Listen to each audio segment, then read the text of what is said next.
আসসালামু আলাইকুম। দুনিয়াতে চলার পথে আপনার আর আমার চরিত্র কিরকম হওয়া দরকার, কিরকম হলে আল্লাহ তাআলা আমাদেরকে মাফ করে দিতে পারেন। আপনি চলার পথে যাদের সাথে উঠা বসা করবেন, যাদের সাথে চলাফেরা করবেন, আপনার মৃত্যুর পরে যাতে ওই মানুষগুলো বলে যে মানুষটা ভালো ছিল, অন্যায়ের প্রতিবাদ করত, সত্য কথা বলতো, 5 ওয়াক্ত নামাজ পড়তো। আপনি নিজে যদি মনে করেন যে আপনি ভালো মানুষ, তাহলে হবে না।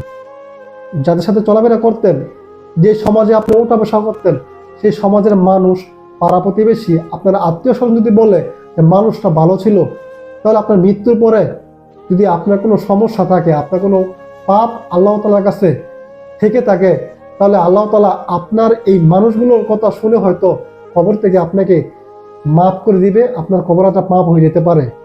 আপনি অতি সহজে জান্নাতে চলে যেতে পারেন। আপনি এমন চরিত্রের মানুষ হওয়ার চেষ্টা করেন, যে চরিত্রের মানুষ মৃত্যুর পর মানুষ তার কথা বলে, ভালো কথা বলে, তার প্রশংসা করে, তার জন্য কাঁদে। তাহলে আল্লাহ তাআলা মনে করে কি এই বান্দাটা দুনিয়াতে এমন কিছু কাজ করেছে যে জন্য তাকে মানুষ ভালো বলতেছে।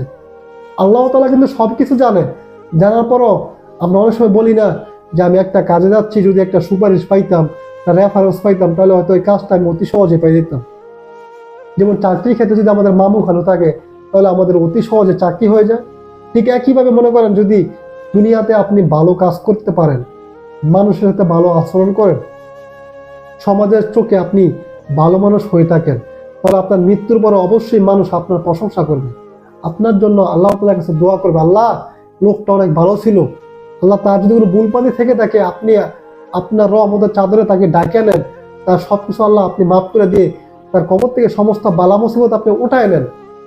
এই যে একটা দোয়া আপনার জন্য আপনার পাড়া প্রতিবেশী, আপনার আত্মীয় স্বজন আপনার জন্য করলো, আল্লাহ তাআলা এতটুকুই চায় একটা বান্দা দুনিয়াতে ভালো কিছু করে আসুক, যাতে মানুষ তার জন্য চোখে 2টা পানি ফালায়, তার জন্য আমার কাছে মাপ চায়।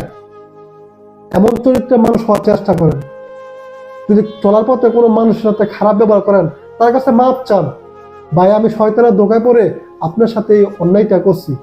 আপনার মনে কষ্ট দিয়ে থাকলে আপনি আল্লাহ তাআলার কথা স্মরণ করে আমাকে আল্লাহর রাস্তায় মাফ করে দেন। মাপ চাইলে কখনো মানুষ ছোট হয় না। যারা আমার ভিডিওর কথাগুলো শুনছেন, যদি আপনার চরিত্র শয়তানের মতন হয়ে থাকে, মানে শয়তানের ধোঁকায় আপনি শয়তানের মতন চরিত্র বানায় ফেলছেন, এখনই আপনার চরিত্র বদলান। মৃত্যু কখন আসবে আপনি জানেন না, যে কোনো সময় আপনার মৃত্যু আসতে পারে, এটা আপনিও জানেন না, আমিও জানি না। মৃত্যুর হওয়ার আগে চরিত্রটাকে সুন্দর করে সাজানোর চেষ্টা করেন। আল্লাহ তাআলার রহমত আপনার উপরে বর্ষিত হোক।